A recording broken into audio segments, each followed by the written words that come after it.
कोरोनाच्या काळात सार्वमतचे माजी संपादक सोनार व ग्रामीण पत्रकार बोडखे यांचे निधन झाल्याने श्रीरामपूर प्रेस क्लबच्या वतीने श्रद्धांजली वाहण्यात आली।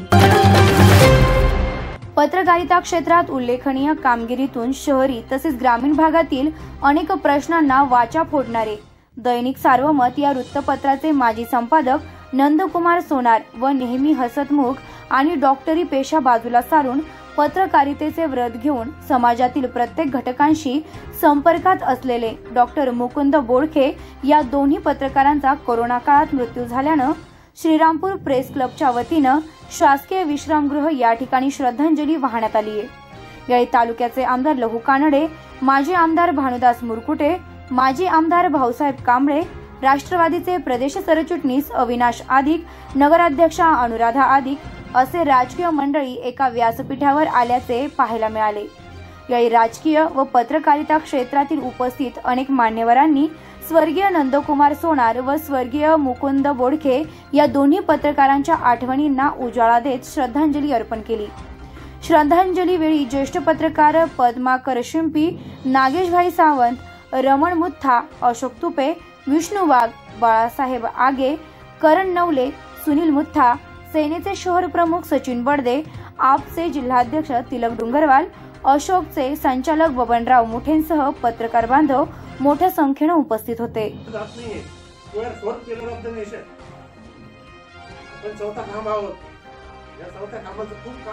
काम करू शकतो, पण त्या सुविधा नाही आपल्याला।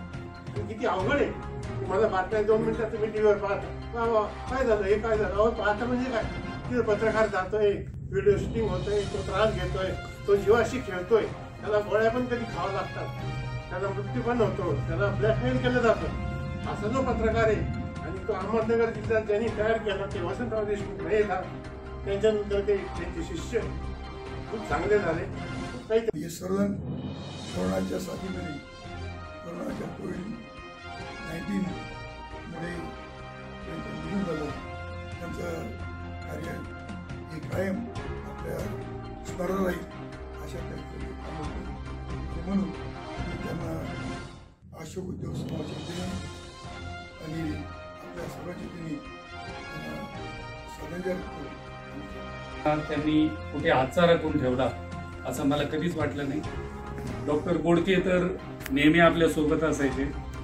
आता शिंदे साहेबांनी सांगितलं त्याप्रमाणे ते केबीसीच्या माध्यमातून अमिताभ बच्चनना भेटण्यासाठी आम्हाला घेऊन जायचे आणि दरवेळेला त्यांचा उत्साह जो असायचा ते खरं म्हणजे त्यांचं वय 50 पेक्षा जास्त जरी असलं तरी तरुणांना लाजवेल असा उत्साह डॉक्टरांमध्ये नेहमी होता। नुकताच त्यांचं लग्न झालं होतं, ते आयुष्याबद्दल जीवनाबद्दल प्रचंड आशावादी असे होते। असे आशावादी आपले मित्र आपल्यामध्ये आज नाही आहेत, खूप दुःख वाटतं।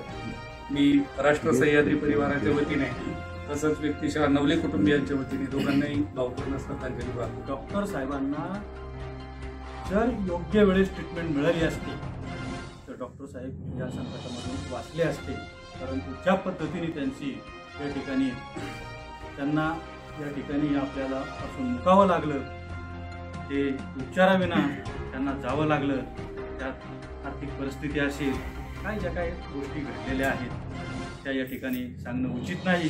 परंतु ते 2 माणसं गेल्याने वृत्तपत्र क्षेत्रामध्ये आपण देखील किती संयमाने आणि या क्षेत्रामध्ये काम करत असतानाच आपल्या कुटुंबाकडे आणि आपल्या आरोग्याकडे देखील लक्ष दिलं पाहिजे।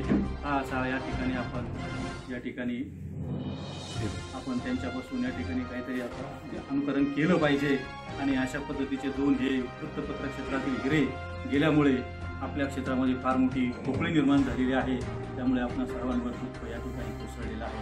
मी माझ्या दैनिक पुढारी परिवाराच्या वतीने आणि वाघ कुटुंबियांसह चितळी ग्रामपंचायतीच्या वतीने या ठिकाणी भावपूर्ण श्रद्धांजली अर्पण करतो। ज्यावेळी मी पुढे मुंबईला भेटलो, डॉक्टर कोणत्या मंत्र्याला भेटायचं का, तुम्ही जाऊ का, डॉक्टर जेवढे मला जेवढे संबंध होते त्या ठिकाणी मला देखील त्यांचा निश्चितपणे माझ्या जीवनामध्ये उपयोग झाला।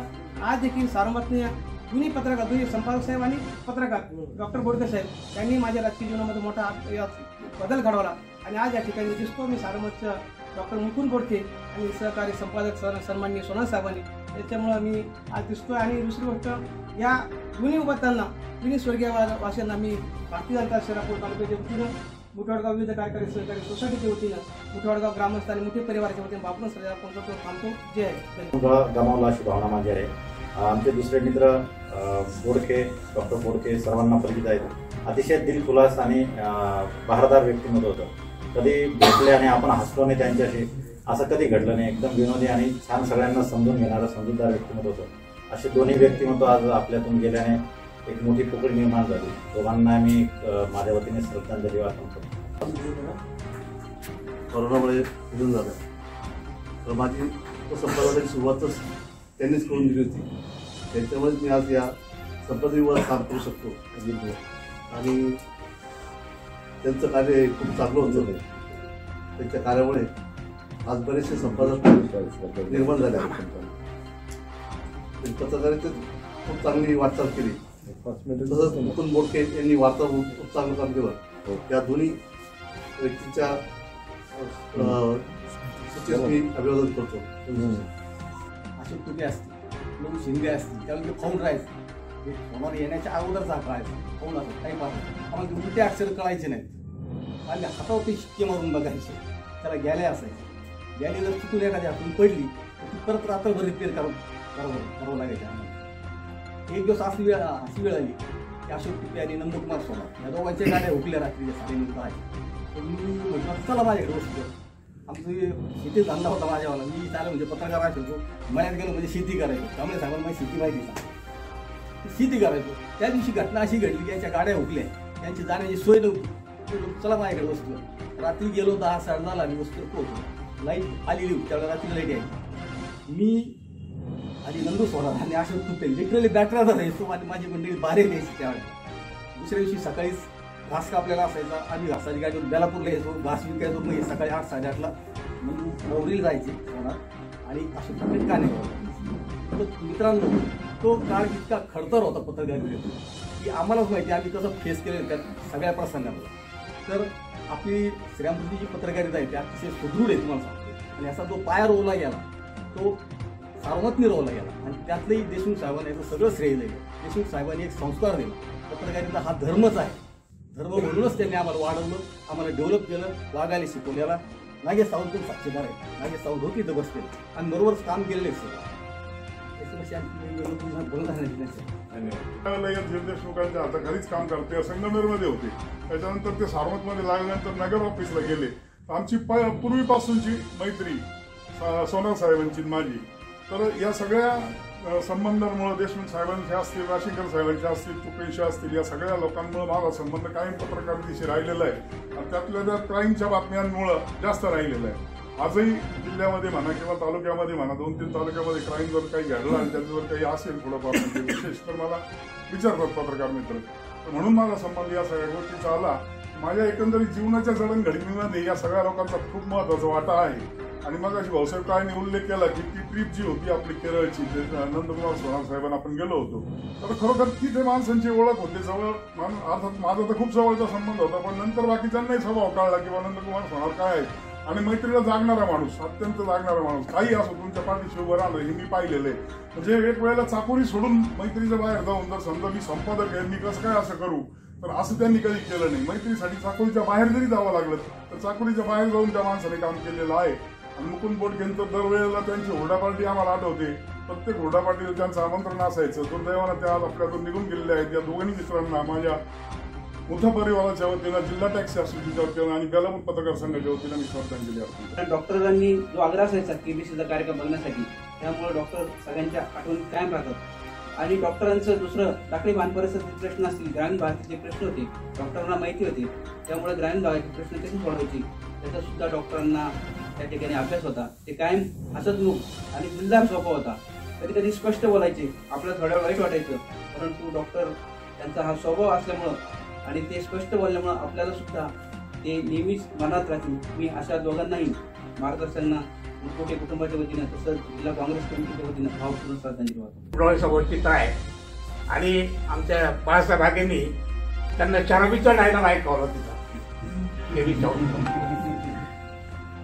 त्या माणसाने आम्हाला नेलं, नुसतं नेलं नाही, गाडीची व्यवस्था केली, राहण्याची व्यवस्था केली, जेवणाची व्यवस्था केली आतमध्ये हाऊसमध्ये जाताना आम्हाला प्रवेश VIP ट्रीटमेंट मिळाली.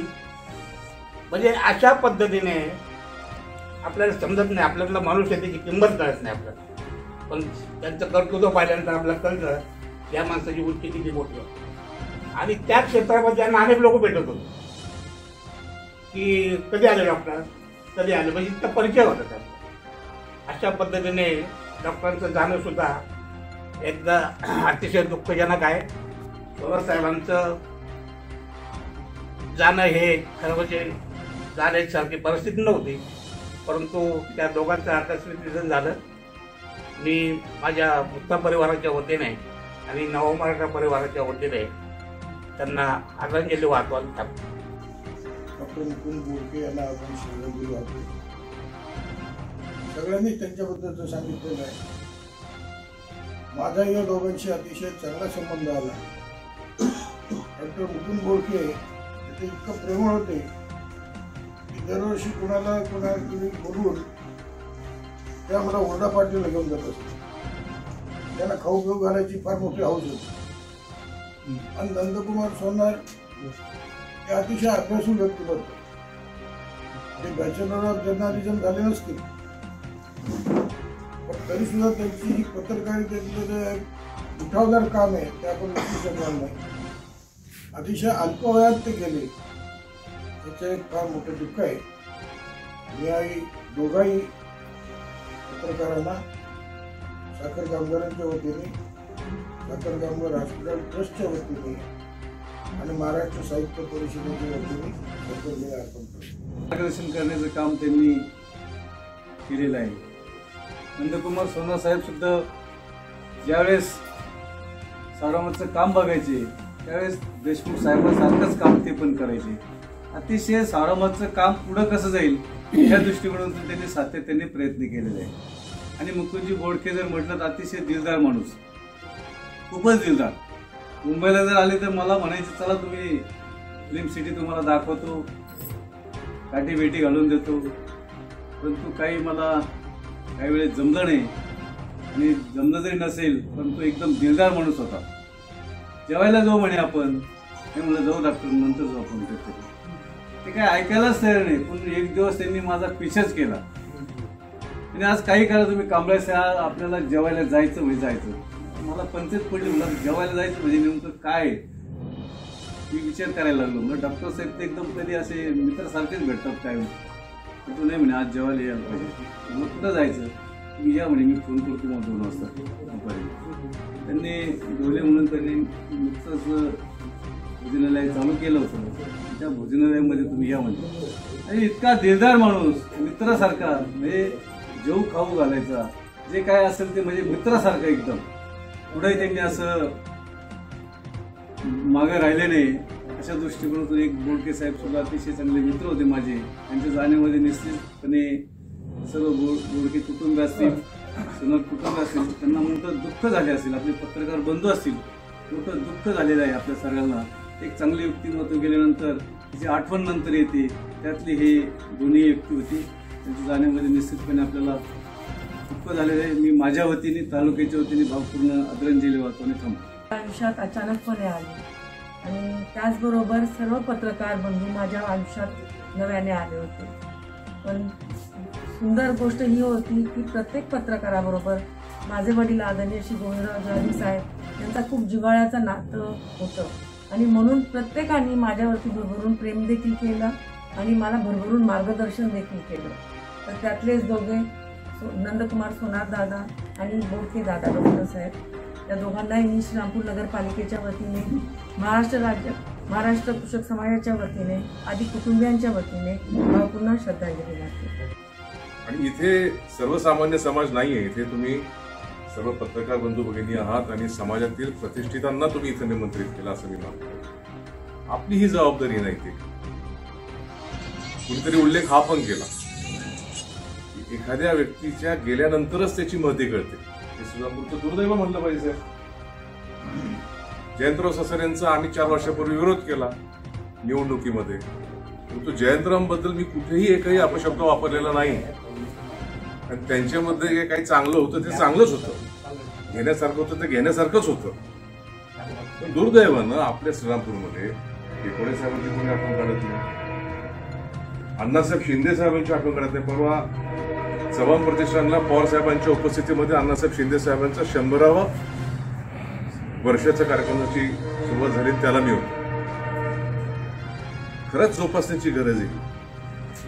आपल्या जे आहेत त्यांचंही कौतुक आपण केलं पाहिजे, त्यांचाही मान सन्मान आपण राखला पाहिजे. जे आपल्यात नाहीत त्यांचीही आपण आठवण काढली पाहिजे, चांगलं त्याचं लोकांपुढे आणलं पाहिजे. त्या निमित्ताने मला एवढंच सांगावं वाटतं, दोघे खरंच खूप चांगले होते आणि ते गेले फार दुर्दैव आहे. माझ्या बहिणीने सांगितलं की आदिक साहेबांचे आणि सर्वच पत्रकार बंधू भगिनींचे संबंध खूप चांगले, ते कुणी नाकारू शकत नाही.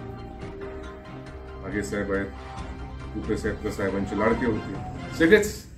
रमणांना देखील, फक्त रमणांना थोडंस मध्ये डायव्हर्शनला गेले होते. होत असतं कारण ते त्यांचं व्यक्तिगत प्रेम जास्त होतं, त्याच्यात काही दोष नव्हता. परंतु जिथं विचाराची देवाणघेवाण असेल तिथं अण्णा तुम्ही असायचाच. म्हणून आज ह्या निमित्ताने एकत्र आलो आहोत. ही चुकीची बातमी लावू नका एवढीच विनंती करेन. यातनं आपण सगळ्यांनी एक पण घेऊ, त्यांना आदरांजली देऊ. भविष्यातच श्रीरामपूर चांगलं घडतं. आदिक साहेबांच्या नावाचं नाट्यगृह, जयंतरावांच्या नेतृत्वाखाली त्याला नामकरण झालं, पण नाकारू शकतो. त्याच्या उद्घाटनावरती राजकारण चालू आहे शहरामध्ये. दुर्दैव आहे. इथे कोण उपस्थित आहे ज्याला माहित नाही त्याचं डिले कशामुळे का झाला. होईल त्याचं उद्घाटन, परंतु ते उघडलं नाही म्हणून देशाच्या नाट्य चळवळीला अगदी घाला घातला. जयबाबा असतो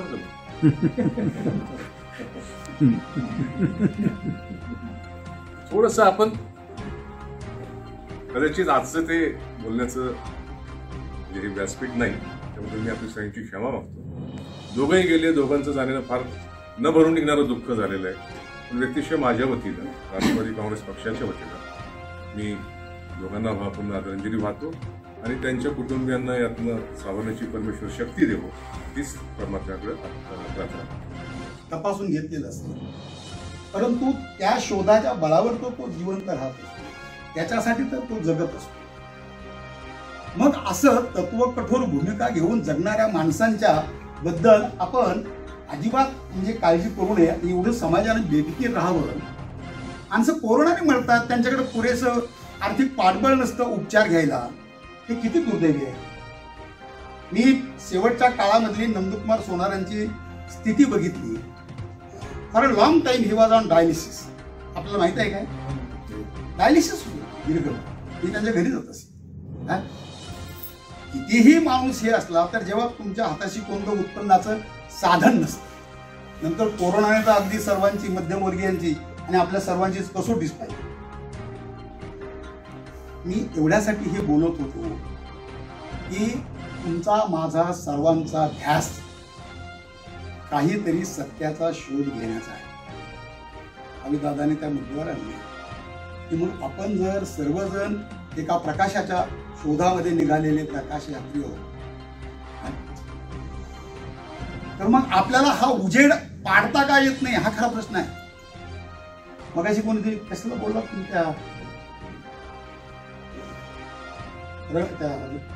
नाट्यगृहाबद्दल. मला वाटतं आपल्या सर्वांची भूमिका गंमत करण्यासाठी नसावी, ते मार्गी कसं लागेल त्यासाठी असावी. मला वाटतं मी पहिला आमदार असेल, मी त्या सभागृहाच्या बंद असण्याबद्दलचा दादा एलेक्यू केला. नंतर कलेक्टर आल्यानंतर मी पहिला हट्ट धरला. केवळ अतिक्रमणामुळे ते सभागृह जर खुलं होत नसेल तर ते काढलं पाहिजे, नसेल निघत तर तोडलं पाहिजे. होत आहे ना. मला असं वाटतं, मी तुमच्या त्या आपसातल्या भांडण्याबद्दल नाही बोलतो, मी याच्याबद्दल बोलतो आहे का हा जो विधायक दृष्टिकोन आहे तो तुमच्यासारखे प्रतिभावंतच बाळगून असतात. असेच वेडी माणसं, सत्याचा शोध घेणारी वेडी माणसं आपल्यातून दोन निघून गेली. त्यांच्या जाण्यातून जर आपल्याला काही या निमित्ताने आपल्या उद्याच्या भवितव्याबद्दल काही चिंतन करता आलं, त्यासाठी म्हणून काही जर करता आलं, तर त्यासाठी आपण जरूर एकत्र बसून काहीतरी करावं. ती खऱ्या अर्थानं त्या मित्रांना श्रद्धांजली ठरेल. तुमचा लोकप्रतिनिधी म्हणून, तुमचा एक सहकारी म्हणून, लोकप्रतिनिधी जाऊ द्या, तुमच्यातला एक बोरूवाला मित्र म्हणून काय मी सदैव तुमच्या सोबत असेल एवढे या निमित्ताने सांगतो. थांबतो. पुन्हा एकदा त्या मित्रांना अत्यंत मनपूर्वक श्रद्धांजली अर्पण. यस न्यूज मराठी वाहिनीच्या बातम्यांकरिता प्रतिनिधी अनुज ब्राह्मणे, श्रीरामपूर.